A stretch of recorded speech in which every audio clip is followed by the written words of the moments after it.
The chairman's voice returns to its formal register and the room corrects itself, the way rooms do after something uncomfortable has been witnessed but cannot be named. Victor finds a seat in the third row. The woman beside him, Petra, still has her coat buttoned despite the warmth. She sits carefully, one hand resting against her stomach with the practiced self-consciousness of someone who has been instructed to be visible. Lydia does not look back. The scratch of the chairman's pen against the ceremonial parchment is the sharpest sound in the room. Behind her, the velvet curtains muffle the air conditioning. Everything else, the whispers, the shifted weight, the creak of Victor's chair as he adjusts his posture, arrives muffled, like sounds through water. He is waiting for something to break open. A tremor in her hands. A glance she can't control. Lydia slides a slim leather folder toward the chairman without breaking her posture. The notarized acknowledgments. A woman in the fourth row makes a soft, involuntary sound as Victor leans over to whisper something to Petra. Her response is quiet, but audible enough that two council members exchange a look. The chairman's eyes flicker toward the disruption. He looks at Lydia. She nods once. Continue, please. Victor's expression shifts, not dramatically, but enough. He crosses his legs. His shoe connects with the back of the chair in front of him. The man sitting there, a longtime associate of Aldous Hale, does not turn around. His neck goes a deep, unmoving red. It is finalized, the chairman announces. By the authority of the council, the transition is complete. Lydia picks up the folder. She turns not toward the exit, but toward the row where Victor sits. The room pulls tight. Victor straightens, his chest expanding, his expression arranging itself into something between pity and expectation. Lydia walks past his row without slowing. She does not look at Petra. She does not look at him. She walks directly to the side door used by council officials and steps through it. The door clicks shut. Victor is left in a room that has stopped looking at him and is now studying the empty space where his wife stood. The study smells of cedar oil and old paper. Lydia sits in the dark, the only light coming from the street lamp pressing through the oak branches outside.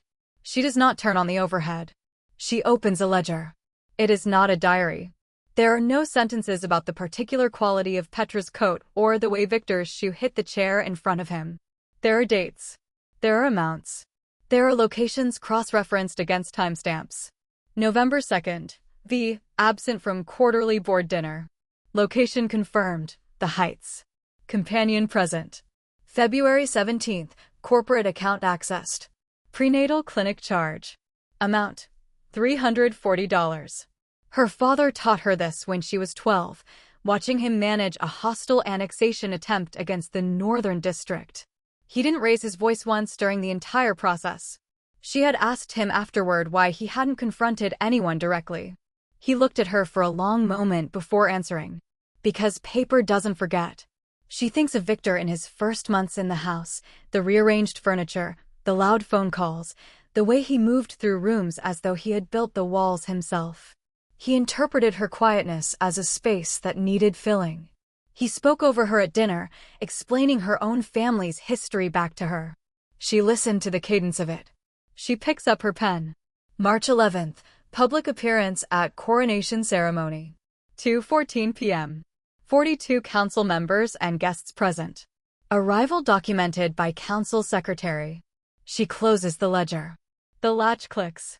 Somewhere across town Victor is at dinner, toasting something he believes he has won. She leans back. The shadows on the ceiling shift as a car passes outside.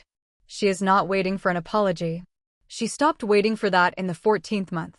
She is waiting for the ink to dry, and she is not in a hurry. Her phone buzzes on the desk. She picks it up. A message from Beaumont, her father's attorney, filing confirmed. Meridian clause active as of today. She sets the phone face down and goes back to the ledger. Victor sits in the back of a town car, the city lights pulling long yellow lines across the window. Petra has fallen asleep against his shoulder, her breathing shallow and even. He doesn't move to accommodate her. He stares out at the passing storefronts with the expression of a man mentally redecorating. For 2 years he has lived in the Hale house like a visitor who has overstayed without anyone telling him directly. Lydia's silences were architectural, not the silence of someone with nothing to say, but of someone who had decided not to say it yet. When he came home late, she would point to a covered plate and return to whatever she was reading. When he raised his voice, she would wait for him to finish, then ask if he wanted more tea. It had felt, initially, like composure. It had started feeling, by the 8th month, like something else. He adjusts the cufflink Aldous gave him on their wedding day. Heavy. Gold. The kind of object a man gives to another man when he is still deciding whether to trust him. She didn't even look at me, Petra murmurs without opening her eyes. She looked once, Victor says. She looked through you. He doesn't respond to that. He pulls his phone from his pocket. No missed calls. No messages from Lydia's number, which has been silent for 11 days. He constructs the explanation the way he has constructed it before. She is in shock. The display at the ceremony was the first real rupture in a marriage that had been operating on performance and suppression, and now the suppression has nowhere to go. She is sitting in the study, finally confronting the fact that the structure she thought protected her is the same structure Victor has decided to redirect. He has a number in his head. A settlement figure, fair by his own accounting, one that he has adjusted upward twice in the last week. The town car slows at a light. In the rearview mirror, the driver's eyes are steady. Victor doesn't notice. He is already past the ceremony, past the settlement, past the legal process. He expects to be brief and painful and tilted toward whoever demonstrates the most certainty. He is good at certainty. Beaumont's office sits above a printing shop on the east side of the municipal district. No signage on the building. The staircase smells of floor wax and something older beneath it. The kind of place that accumulates decades without appearing to age. Aldous Hale sat in the chair across from Beaumont's desk 14 months before the ceremony, when his voice was still steady, but already carrying the first hints of effort. He had not come to discuss the illness. He had come to discuss sequence. He moves money the way he moves through rooms, Aldous said. As if it already belongs to him. Beaumont, whose hands moved across documents with the unhurried precision of someone who understood that paper outlasts everyone in the room, nodded without looking up. What they established over 4 subsequent meetings was not punitive. It was structural.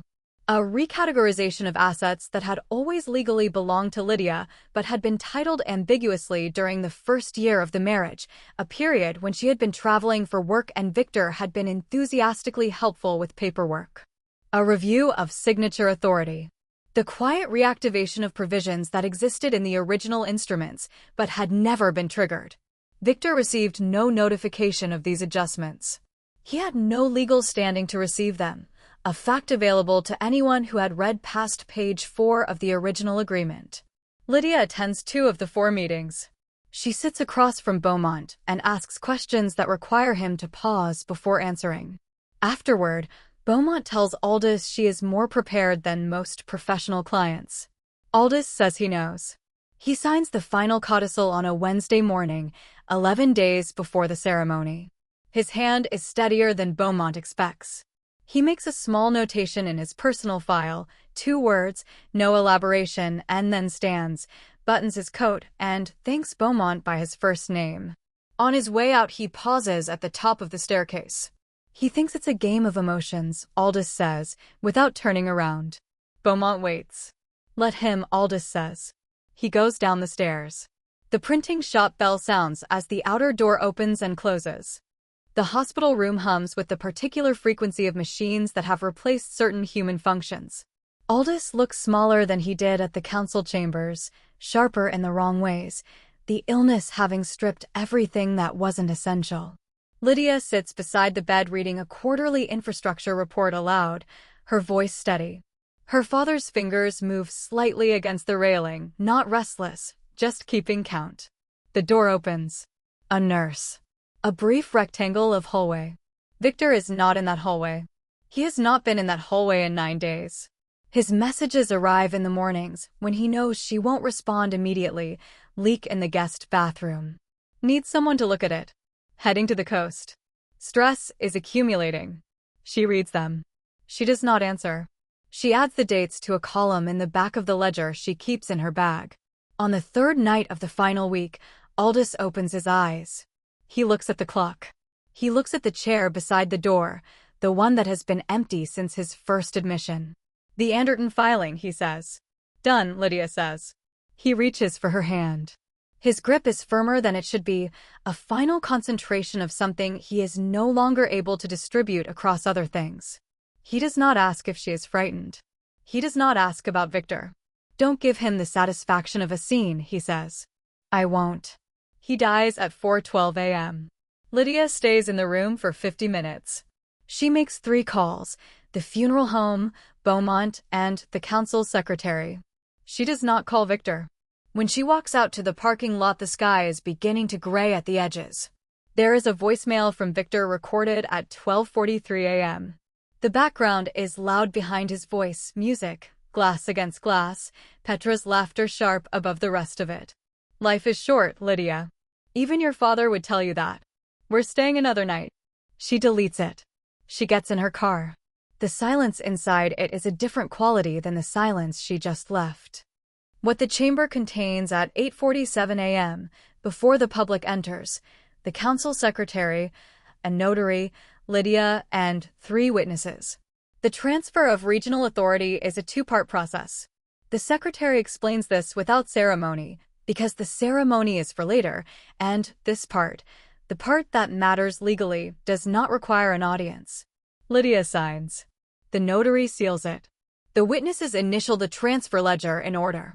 The secretary closes the book and sets it on the shelf behind his desk, where it will remain unless specifically requested. By the time the public doors open, by the time Victor walks down the aisle with Petra beside him, timing his entrance for maximum visibility, the institutional authority of the Hale seat has already moved. From the front of the room, Lydia watches Victor navigate his entrance. He has dressed carefully. He slows his pace to give the room time to process Petra's presence. He stops at the midpoint of the aisle with the deliberate timing of someone who rehearsed. The chairman leans toward Lydia. Do you want them removed? Lydia looks at Victor.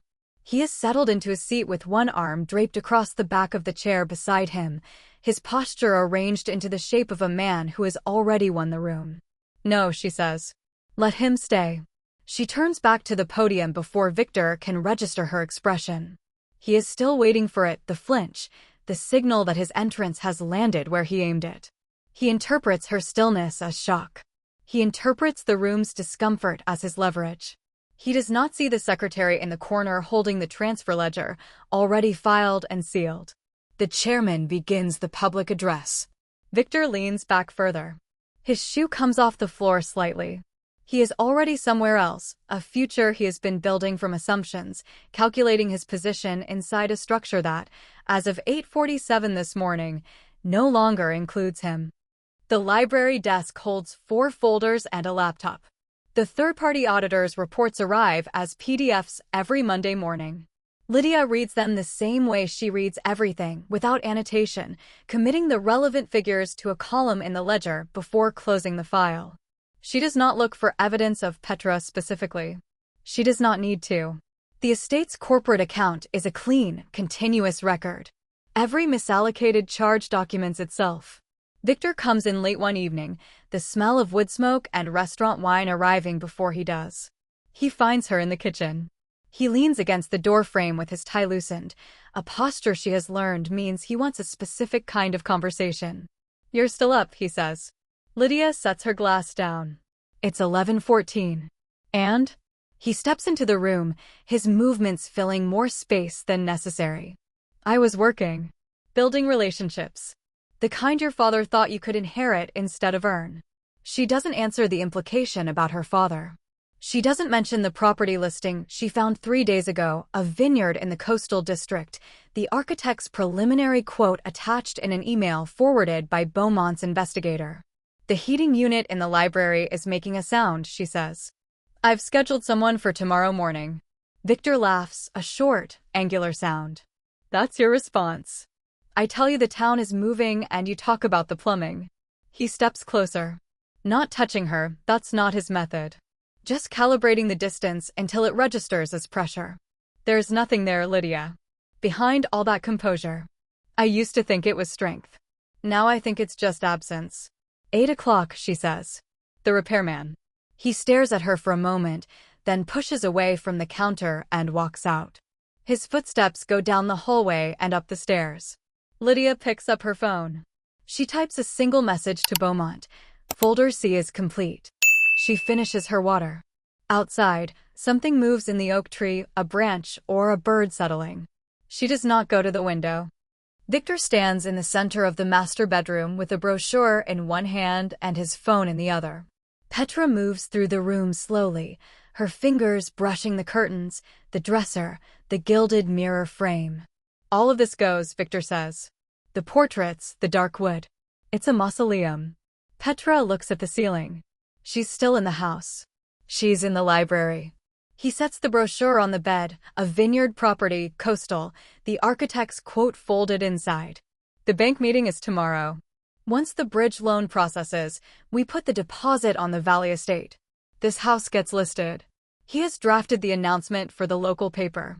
He has contacted 2 commercial real estate brokers. He has spent 40 minutes on the phone with an interior designer who came recommended by someone at the country club. What if she contests the valuation? Petra asks. Victor sets his phone face down. With what standing? She hasn't said 10 words to me in 2 weeks. She didn't contest the joint account withdrawals.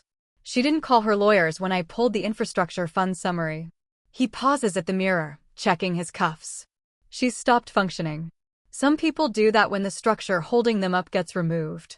He has a number in his head, the settlement figure, adjusted upward 3 times now, each adjustment justified by his own assessment of what the assets are worth and what Lydia is capable of fighting for. He does not open the documents on his phone. He has not reviewed the original joint agreements in 14 months. He initialed where indicated. He was present.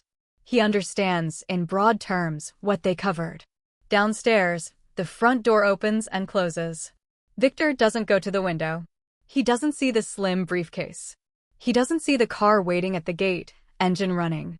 He is explaining to Petra where the nursery will go, one hand moving through the air to indicate a wall he has already decided to remove. The conference room at the bank is glass-walled. Victor has brought his own pen, gold-plated, purchased 2 days ago, the kind of object that communicates a certain seriousness about signing things. Across the table, the loan officer's face is arranged into the particular neutrality of someone who has already had a conversation about this meeting before it started. The collateral is the Hale primary estate and the Northern Valley subsidiaries, Victor says. He slides the brief across the table. All detailed in the packet. The officer does not open the packet. He slides a single sheet of paper toward Victor instead. Victor looks at it. He does not immediately understand what he is reading. Then he does. An asset freeze. He sets the paper down. On what basis? The collateral you've listed, the officer says, is held in a discretionary trust. Your standing as secondary beneficiary was contingent on 2 conditions, both of which have changed. I'm the executor of. No, a voice says from the doorway. Lydia is there in a dark suit, her hair pulled back. Beaumont stands beside her, a folder under one arm. The executorship was temporary, Beaumont says, stepping into the room. The final codicil was triggered by a behavioral clause in your father-in-law's will.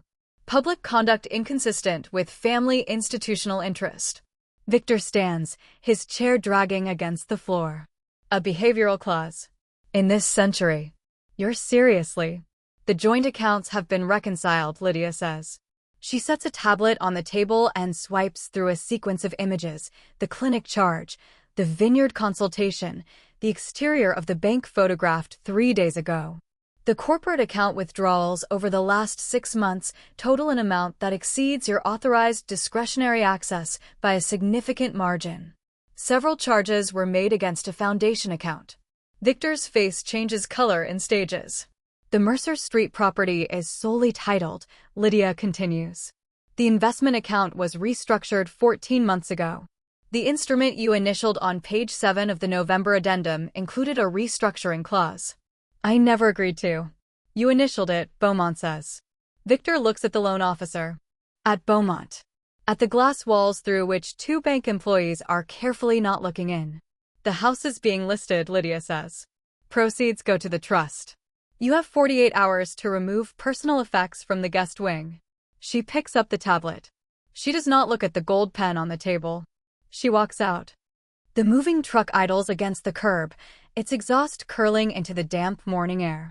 Victor stands on the gravel driveway with a cardboard box. Inside it, 3 awards, 2 watches, the gold pen. He looks up at the second-floor windows. The curtains are drawn. There is no face looking down. A private security contractor stands near the front door with a clipboard. He has been on site since yesterday morning. The espresso machine, Victor says. It was a gift. The contractor checks the clipboard. Purchased on the household account. It stays. Victor walks to his car, a lease sedan, mid-range, arranged quickly after the company vehicle was collected from the country club parking lot 2 days ago. Petra is already in the passenger seat. She looks at the house through the window, then at the box in Victor's arms, then back at the house. She doesn't say anything. The gravel crunches under his feet as he opens the trunk and places the box inside. He does not look back at the front door. He looks briefly at the second-floor window, the curtains still closed, still giving him nothing, and then gets in the car. Lydia is not in the house. She is 3 miles away in a regional planning committee meeting, listening to a proposal about water infrastructure in the Northern District. She takes notes. She asks a question about long-term depreciation that requires the presenter to check a figure. She does not check her phone. At the lunch recess, she walks to the window at the end of the municipal building corridor. From here, she can see the ridgeline where her father's house sits against the sky. The moving truck will be gone by now. The contractor will have filed his departure report. The chairman approaches her with 2 cups of coffee. He hands her one. The whole town's been watching, he says carefully. Lydia drinks the coffee. It is bitter and too hot. She turns back toward the meeting room before he can form the follow-up question. She opens the ledger to a fresh page, uncaps her pen, and writes the date at the top. The next item on the agenda is already being introduced. She starts taking notes.